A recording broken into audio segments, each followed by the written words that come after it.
قوة. لك واحد يبي سلف، شنو الشغلات اللي لازم تتأكد منها؟ أول شيء لا تسلف واحد عمره دون ال30، لأن أكيد إنه مفلس ومديون. بعدين لازم تعرف وين بيتهم ومن أهله، ولازم عندك رقم خالته وثيقة، عشان إذا انحاش تعرف شلون تصيده وشلون تفضحه.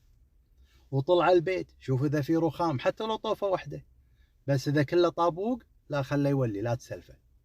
وشوف سيارة أبوه، إن شفتها شفر كابرس قديم هذا عطى لا تحاتي، لأن الأبو خاش الكاش تحت الكاشية، حتى لو ما يسد عقب راح يحوشك شيء من الورث. أما إذا شفت سيارات كلها بورشات وبيئة ومرسيدس لا يبا انحاش، هذول ترى كلهم أقصاد. وطلع الحديقة، لا شفتها كلها مزروعة كونها كاربس لا يبا خلي يولون، هذول ما وراهم إلا العلة. وسوي عليه فيش وتشبيش بمحطات البنزين، شوف كم مرة تارك بطاقته المدنية عشان ما يدفع وما رد خذاها. ودير بالك تسلف الحريم، ترى الحريم برمجتهم ان الفلوس اللي تجيهم لا ترد ولا تستبدل. وحامض على بوزك ان شفتها مرة ثانية. يلا يلا.